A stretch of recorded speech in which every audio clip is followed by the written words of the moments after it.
Morning zone 12បងប្អូនប្រើសុកលេងទៅចាក់ប៉ាត់ម្ចាស់ឡានគិតថាអញខូចទៀតហើយលុយរាប់រយទៀតហើយ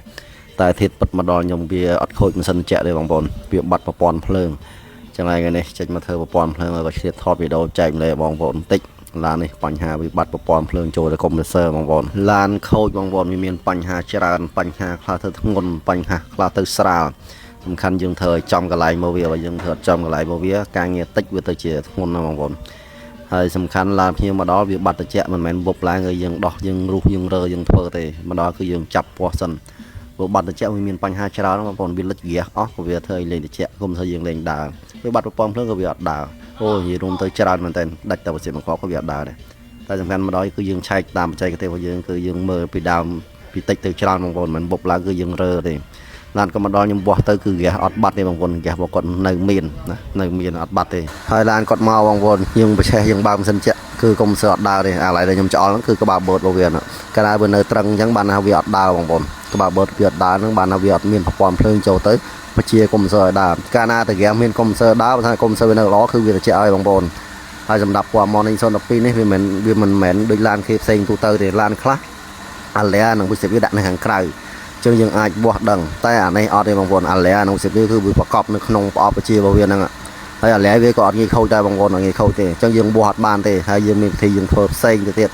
តវារួមឡានផ្សេងគ្នាវាធ្វើក៏វាក៏ខុសគ្នាដែរសំខាន់ឲ្យតែយើងចេះយើងធ្វើស៊ីលុយភ្ញៀវកើតហើយដូចឡានផ្សេងវាដាក់អាឡែនៅខាងក្រៅយើងអាចបោះដឹងថាវាបាត់ភ្លើងអីតែអានេះអាឡែវាដាក់ខាងក្រៅគឺមានវិធីមួយយ៉ាងគឺយើងដាក់មើលតាម scan បងប្អូនកាលណាតែកុំធ្វើវាដើរយើងដាក់ក្នុង scan ទៅគឺវា load code មកហើយវាខូចអីគឺវា load code ហ្នឹងមកហើយបើសិនជាវាអត់ load code គឺអាចនឹងវាខូចកុំព្យូទ័រយកមកចឹងឥឡូវយើងជំហានដំបូងគឺយើងចូលទៅអាន code វាសិនថាវា load code អីគេមកខ្លះបងប្អូនហើយនេះ code វាបងប្អូនវា load មកយើង scan ទៅវាដាក់ APT sensor ដល់ភាសាបច្ចេកទេសយើងបកមកភាសាខ្មែរបានថាអាចនឹងមានបញ្ហាទៅលើកុងតាក់សម្ពាធ gas បងប្អូនហើយកុងតាក់សម្ពាធ gas របស់វាបងប្អូនភាគច្រើនវាដាក់នៅទៅយកក្តៅនៅខាងសម្ពាធខ្ពស់អានេះដូច3តសៃបងប្អូនគឺលើអាហ្នឹងហើយសំខាន់នៅក្នុងហ្នឹងយើងមុននឹងយើងឆែកកូដឆែកអីយឺឡូតមកយើងមិនមែនចាប់ដូរកុងតាក់ហ្នឹងយកហ្មងណាបងប្អូនយើងវាស់វែងសិនថាវាខូចកុងតាក់ហ្នឹងឬក៏វាបាត់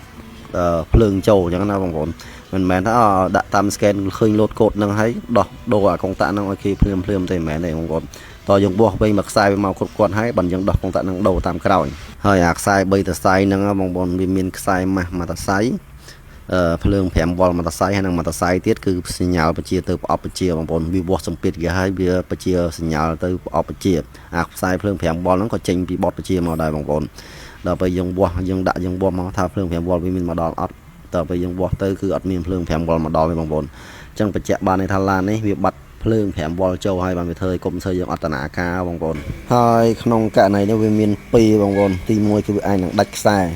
ទី2គឺអាចនឹងវាបាត់ភ្លើងចេញពីប្រអប់បជាមកគឺអាចនឹងខូចបតបជាអញ្ចឹងយើងចង់ដឹងយើងវាស់មកថាខ្សែពីបតបជាទៅដល់កុងតាក់ហ្នឹងវាមានដាច់ឬក៏វ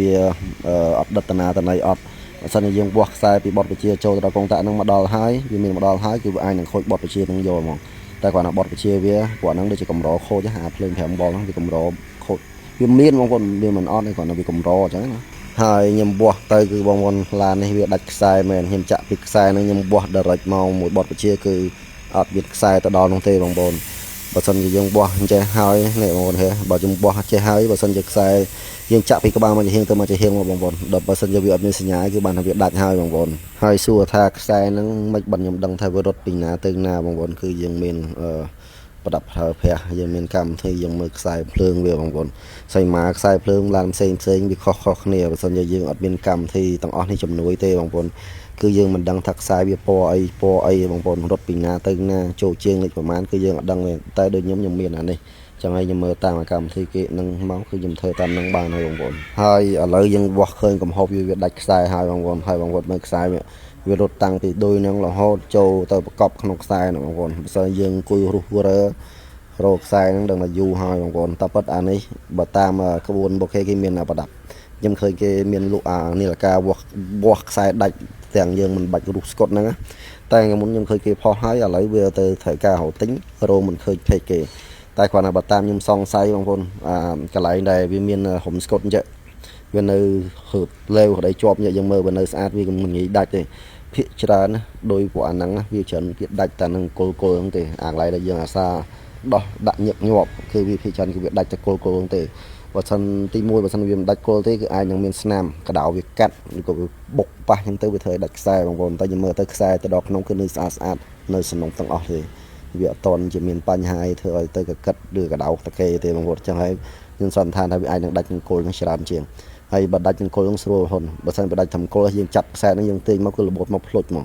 ហើយខ្ញុំអត់មើលតែបន្លាស់នេះខ្ញុំភ័យអបងប្អូនមិនស្គាល់ខ្ញុំចាប់ទាញមកវាអត់របូតមកត្រូវវែងឆ្ងាយដល់ពេលគ្រាន់តែចាប់ទាញមករបូតមកភ្លុចហ្មងគ្រាន់តែចាប់ទាញមករបូតភ្លុចថាអញឃើញកន្លែងលុយបាត់ហើយកន្លែងនេះខ្ញុំដោះមកដូចជាមានអីទៅកកិតមួយទាំងកិច្ចជាមួយនឹងកន្លែងហ្នឹងមកទេបងប្អូនឃើញស្នាមអាម៉ាតាស័យទៀតដាច់ប៉ុតមកម៉ាតាស័យទៀតគ្រាន់តែអាលាត់ពីកន្លែងអញ្ចឹងឡាននេះខ្ញុំអាចនឹងគិតថាគេដោះគេដាក់នឹងគេធ្វើអីហើយវាធ្វើឲ្យកកិតប៉ះជាមួយនឹងខ្សែភ្លើងហ្នឹងណាហើយខ្យល់វិភាគច្រើនឈីក្បាលច្រើនអញ្ចឹងហើយយើងតខ្សែនឹងវិញហើយយើងវាស់មកថាមានភ្លើង5វ៉ុលមកដល់អត់ដល់ពេលយើងវាស់មកមានហ្នឹងបងប្អូនបាន4.97វ៉ុលយើងថា5វ៉ុលបងប្អូនព្រោះខ្សែភ្លើងវាខុសគ្នាតិចអត់ជាបញ្ហាទេបងប្អូនអត់តែមានភ្លើង5វ៉ុលមកដល់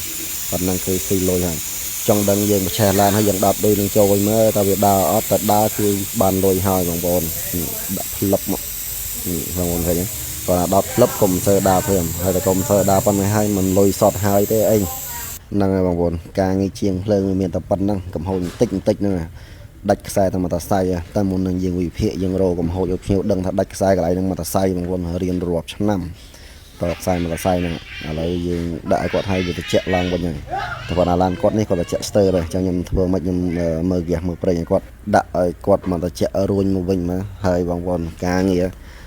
ខ្ញុំក៏មិនប្រព័ន្ធភ្លើងនេះក៏ខ្ញុំមិនទៅប្រកែដែរខ្ញុំចេះបានការងារណាដែលខ្ញុំធ្វើស្រួលទេបើការងារពិបាកក៏ខ្ញុំអត់ចេះដូចគ្នាប្រព័ន្ធភ្លើងក៏ខ្ញុំនៅស្ទើរខ្លាំងដែរគាត់ថាខ្ញុំចេះកន្លែងណាខ្ញុំចែកលេខកន្លែងហ្នឹងបងប្អូនអញ្ចឹងហើយបងប្អូនមើលវីដេអូខ្ញុំឃើញមានប្រយោជន៍គាត់ថាជួយ like ហើយជួយ share វីដេអូខ្ញុំចែកឲ្យបងប្អូនជាងយើងដែលយើងស្ទើរជាងខ្ញុំឲ្យគាត់បានមើលផងហើយបើសម្រាប់បងប្អូនដែលត្រូវការគ្រឿងឧបករណ៍ប្រើដូចជាប្រដាប់បោះអង្សាដូចជាប្រដាប់ផ្ដាលឿនសិនតិចបងប្អូនអាចទាក់ទងខ្ញុំបានខ្ញុំមានទាំងអស់